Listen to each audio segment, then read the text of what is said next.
जोजो किड्स। दो बकरियां। एक बार की बात है, रतन नाम का एक चरवाहा अपनी बकरियों को नदी किनारे घास चराने ले गया। रतन नदी किनारे पेड़ की छांव में सुस्ताने लगा और दोनों बकरियां घास चरने लगी। अचानक पहली बकरी को नदी की दूसरी तरफ हरी हरी घास दिखाई दी। अरे वाह,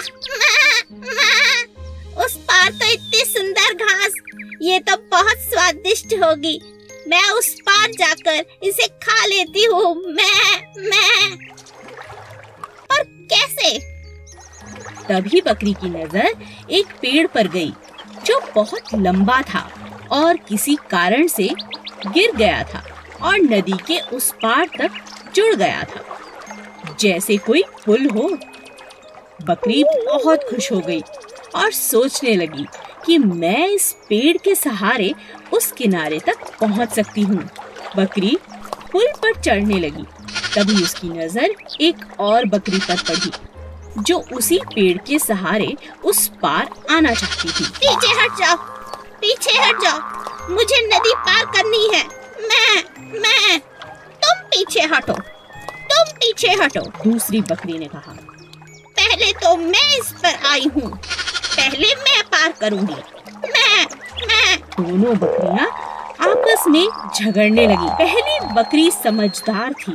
उसने कहा, मैं पीछे नहीं हटूंगी, मगर नीचे बैठ जाती हूँ। तुम मुझे टाप कर नदी की दूसरी तरफ जा सकती हो। मैं झगड़ा कर कोई फायदा नहीं। दूसरी बकरी मान गई और पहली बकरी के झुकते ही वह टाप कर नदी के दूसरी तरफ चली गई। दोनों बकरियों ने नदी पार कर ली और एक दूसरे को शुक्रिया अदा किया। हमेशा लड़ाई झगड़े से नहीं, बल्कि बुद्धिमानी से हल निकाला जा सकता है। एक गांव में राजू नाम का लड़का रहता था। वो रंग बिरंगी सुंदर सुंदर टोपियां बनाया करता था और उन्हें बाजार में जाकर बेच देता था। उसकी सुंदर सुंदर टोपियां सभी को बहुत अच्छी लगती थीं। एक दिन राजू जब टोपियां बेचने बाजार जाने लगा, रास्ते में उसे बहुत तेज भूख लगी, तो वह खाना खाने के लिए एक घने आम के पेड़ की छांव में बैठ गया। बड़ी तेज धूप है, क्यों ना थोड़ी देर इस पेड़ के नीचे बैठकर आराम कर लेता हूँ और खाना भी खा लेता हूँ। थका हारा राजू पेड़ के नीचे आराम करने लगा। उसी घने पेड़ के ऊपर बहुत सारे बंदरों की टोली थी जो बहुत शैतान थे।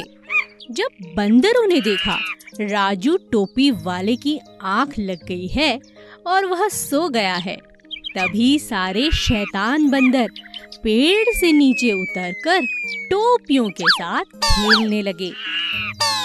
बेचारा राजू इस बात से अनजान था और आराम से सो रहा था। तभी वहां से एक और व्यापारी निकला जो कपड़े बेचता था। वह बंदरों को देखकर समझ गया कि जरूर दाल में कुछ काला है। थोड़ी और पास आने पर उसने राजू टोपी वाले को सोते देखा और उसे उठाने लगा। अरे ओ टोपी वाले भैया, जल्दी उठो, देखो बंदर तुम्हारी सारी टोपियां ले जा रहे हैं। जल्दी उठो, जल्दी उठो। क्या? अरे अरे अरे मेरी टोपी! भाई तुम ही कुछ मदद करो ना। व्यापारी बहुत होशियार था। उसने राजू की मदद करने की सोची। अचानक व्यापारी ने जोर जोर से हंसना शुरू कर दिया। सभी बंदरों का ध्यान व्यापारी की तरफ चला गया और वे सब जोर जोर से हंसने लगे। व्यापारी समझ गया कि बंदर उसकी नकल कर रहे हैं। तभी व्यापारी ने अपनी और राजू की टोपी जमीन पर फेंक दी। सभी बंदरों ने वैसा ही किया जैसा व्यापारी ने किया था। एक दूसरे की टोपी उतारकर जमीन पर फेंक दी और इस तरह टोपी वाले राजू को अपनी सारी टोपियां वापस मिल गईं और बंदर व्यापारी के साथ जोर जोर से हंसने लगे। एक जंगल में बहुत खतरनाक शेर रहता था, क्योंकि वो जंगल का राजा था और बहुत खतरनाक भी। इसीलिए सभी उससे बहुत डरते थे। वो जब चाहता किसी भी जंगल के जानवर को खा जाता, सिवाय 4 दोस्त गायों को छोड़कर। चारों गायें बहुत ताकतवर थीं, क्योंकि वे हमेशा ही साथ साथ रहती थीं।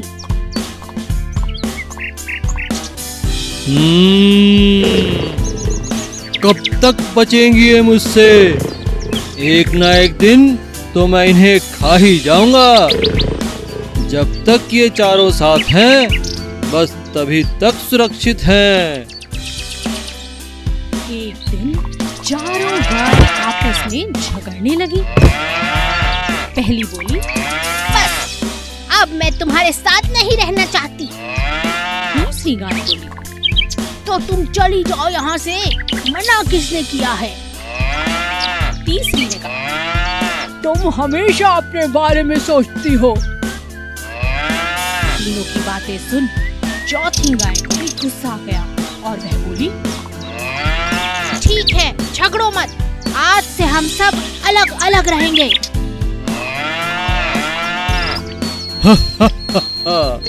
इसी दिन का तो मुझे इंतजार था। अब इन्हें मेरा खाना बनने से कोई नहीं रोक सकता। इनकी एकता ही इनकी ताकत थी और इन बेवकूफों ने अपनी ही बलि चढ़ा दी। और इस मौके का शेर ने पूरा फायदा उठाया और एक एक करके चारों को अपना भोजन बना लिया। इस कहानी से हमें यही शिक्षा मिलती है कि एकता में बहुत शक्ति होती है। कौवा और बंदर।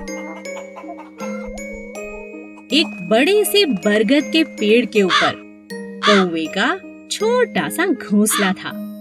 वह अपने परिवार के साथ वहां रहता था। वह बहुत समझदार और मेहनती था, पर उसमें एक कमी भी थी। वह बिना वजह सबको सलाह देता, जो कभी किसी को पसंद नहीं आती थी, और इसी बात का उसे बहुत नुकसान उठाना पड़ता था। एक दिन जंगल में बहुत बरसात हुई। सभी जानवर अपने अपने घरों में जाकर छिप गए, लेकिन कौवा निश्चिंत था, क्योंकि वह भी अपने घोंसले में सुरक्षित था।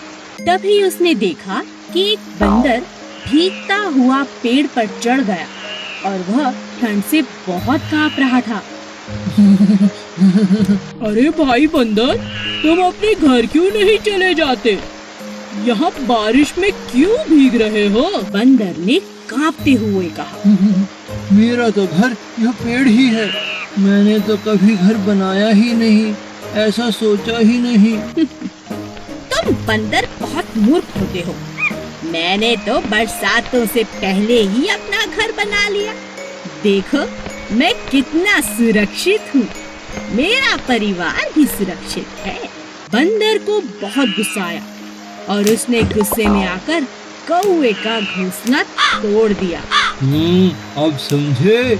इसीलिए कहते हैं, हमें बिना पूछे किसी को सलाह नहीं देनी चाहिए। ये बहुत समय पहले की बात है।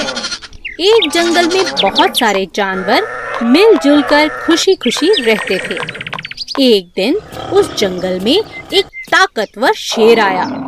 वह अपनी मर्जी से जब चाहता किसी भी जानवर को पकड़कर मार डालता और खा जाता। धीरे धीरे जानवर जंगल में कम होने लगे। इस बात से परेशान होकर सभी जानवरों ने एक निर्णय लिया और शेर से मिलने पहुंच गए। वहां पहुंचकर सभी जानवरों ने अपनी बात शेर के सामने रखी। हाथी बोला, जंगल के हम सभी जानवरों ने एक निर्णय लिया है। कैसा निर्णय? हम में से हर रोज एक जानवर आपका भोजन बनकर आएगा। आपको शिकार ढूंढना नहीं पड़ेगा। अरे, मैं तुम्हारी बात कैसे मानूं? कैसे विश्वास करूं? ऐसा ही चलता रहा तो थोड़े ही दिनों में हम सब मर जाएंगे। जंगल में कोई जानवर नहीं बचेगा, फिर आपको खाना नहीं मिलेगा। आप तो राजा हैं, हमें सेवा का मौका दे दीजिए। ठीक है, लेकिन समय से हर रोज भोजन भेजना ही होगा, वरना। अब हर रोज एक जानवर भोजन बनकर जाने लगा। एक दिन चालाक खरगोश की बारी आई। खरगोश नियमित समय पर नहीं गया। उसके दिमाग में एक उपाय चल रहा था, जिसके चलते वह देरी से गया। जब वह वहां पहुंचा, शेर बहुत गुस्से में था। इतनी देर कैसे हो गई? तुम तो बहुत छोटे हो, तुम्हें खाने से तो मेरी भूख भी नहीं मिटेगी। मेरे साथ एक और जानवर भी आया था राजा जी, लेकिन उसे रास्ते में एक और शेर ने खा लिया। इस जंगल में मुझसे बलवान शेर? मुझे दिखाओ, किसने मेरे भोजन पर अपना अधिकार किया? महाराज, मैं आपको वहां ले चलता हूँ, चलिए। खरगोश शेर को जंगल में कुएं के पास ले गया। महाराज, वो शेर इसी कुएं के अंदर छिपा है। शेर ने उस कुएं में झांका, वहां उसे अपना ही प्रतिबिंब दिखा। शेर दूसरे शेर को मारने के लिए कुएं में कूद गया। कुएं से बाहर ना निकल पाने के कारण बेचारा शेर वहीं मर गया। अब सभी जानवर खरगोश की तारीफ करते नहीं थक रहे थे। खरगोश की चतुराई से सभी जानवरों की जान बच गई थी और वे सभी जानवर जंगल में खुशी खुशी रहने लगे। कोयल का बड़ा अंडा।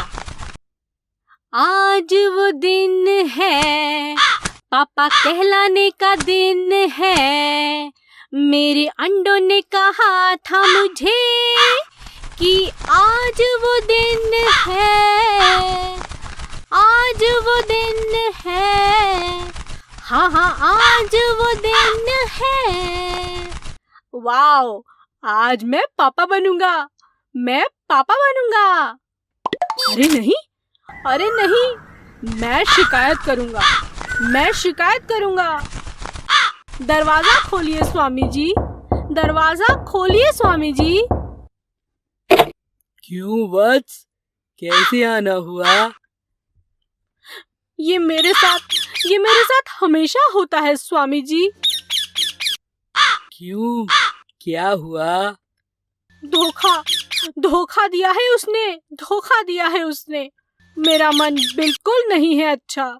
मेरा अंडा फूटा अभी और निकला कोयल का बच्चा। मैं सच कह रहा हूँ स्वामी जी, कोयल हमेशा करे ऐसा ही, मेरे अंडों में मिला देता है अपने अंडे भी। पता नहीं क्यों। कुछ कीजिए, कुछ तो कीजिए, कम से कम चेतावनी तो दीजिए उसे, नहीं तो मैं दूंगा एक कनपटी के नीचे। ये उसको बता दीजिए, धोखा दिया है उसने। मेरा मन बिल्कुल नहीं है अच्छा। रुको रुको, अभी फोन लगाता हूँ कुहू को। ऐसा कैसे हो सकता है? कुहू, तुमने किया क्या है कालू के साथ? मैंने क्या किया? क्या हुआ? कालू तो शिकायत कर रहा है। अच्छा, शिकायत? मैं अभी आकर समझाती हूँ स्वामी जी। जल्दी आओ, जल्दी आओ। हाँ हाँ स्वामी जी, बताइए क्या हो गया? कुहू, तुमने फिर से किया क्या? मैंने क्या किया? मैं अपने अंडों को छोड़ूं क्यों घोंसले में? मैं रखाई अपने अंडे झील किनारे में, और वैसे भी मेरे अंडे हैं बहुत बड़े, इसीलिए दूर रखती हूँ उन्हें, समझे कालू? मुझे तुम्हारी बातों पर यकीन नहीं आ रहा है। चलो दिखाओ मुझे, कहाँ हैं अंडे? चलो फिर झील के पास वाले बाग में। मेरे अंडे, मेरे अंडे, मेरे गोरे चिट्टे अंडे, मेरे बोलते डोलते अंडे, मेरे अंडे, मेरे अंडे। देखा ना कितने बड़े हैं मेरे अंडे? अब यकीन हुआ या नहीं? तुम मेरे अंडों से बात करना चाहोगे? कैसे हो बेटा? जरा अपना हाल सुनाओ, खुद को थोड़ा टटोलो और कुछ बातें बतलाओ। कैसे हो बेटा? जरा अपना हाल सुनाओ, जरा अपना हाल सुनाओ। मुबारक हो, तुम्हारे अंडों में से बच्चे बाहर आने वाले हैं।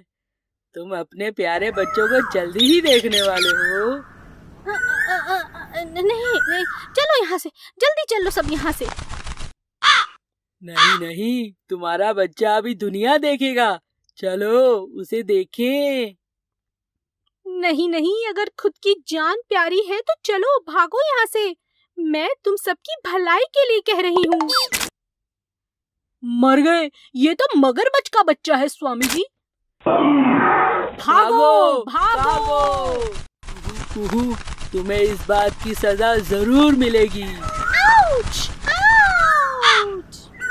झूठ को लंबे समय तक छुपाकर रखना बहुत ही मुश्किल है, इसीलिए समझदारी इसी में है कि हम कभी झूठ न बोलें। Please subscribe.